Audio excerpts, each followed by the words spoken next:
સમઢિયાળામાં બાળ મુકુંદાજી સ્વામી બેઠા હતા, સભા ભરીને બેઠા હતા. સવારનો 9 વાગ્યાનો સમય, 9, 10, 11 એમ વાતો કરતા હશે.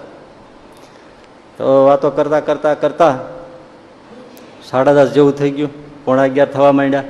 વાતો કરતા બાલ મુકુંદાજી સ્વામી કે, એલા ભાઈ, ભગવાન સ્વામિનારાયણનો આશરો કરે ને તો આ લોકને પરલોકમાં સુખી, અને એ લાડવા ખવડાવે, લાડવા ભગવાન.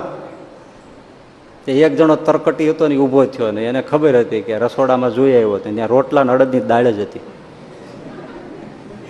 અને અહીંયા એમ કે છે કે જો ભગવાનનો આશરો કરે તો ભગવાન લાડવા ખવડાવે, લાડવા. એટલે ઊભો થયો અને બાલ મુકુંદાજી સ્વામીને સામે જોઈને કે, સ્વામીજી સાંભળો, હું તમારો સત્સંગી થાવ, ભગવાન સ્વામિનારાયણની કંઠી પહેરું, તમે કહો છો ને કે લાડવા ખવડાવે તો. રસોડામાં અડદની દાળ ને બાજરાના રોટલા છે, અને જો તમે લાડવા ખવડાવો તો આપણે સત્સંગી થાવું. બાલ મુકુંદાજી સ્વામી કે, બેસી જાઓ, લાડવા ખવડાવે જ.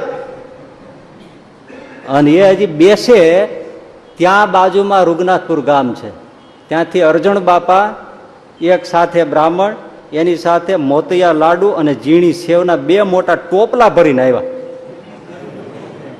અને સભામાં આવીને દંડવત કરીને મૂક્યા. ઓલાને સુગંધ આવવા માંડી કે મારા ટોપલા આવ્યા ખરા હો. પણ બાલ મુકુંદાજી સ્વામી કે શું છે? અરે મા બાપ, આમાં એકમાં મોતિયા લાડુ, બ્રાહ્મણ પાસે બનાવડાવેલા ચોખ્ખા, અને ચોખ્ખી ઝીણી સેવ. મારો સંકલ્પ છે, આજને આજ થાળમાં ધરાવો, બધા સંતોને જમાડો, અને જેટલા હરિભક્તો છે બધાને આ મોતિયા લાડુ ની સેવ જમાડો. ઓલો ઉભો થઈને પગમાં પીડ્યો.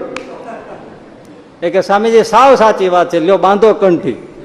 આશરો કરે તો લાડવા ખવડાવે, ખવડાવે ને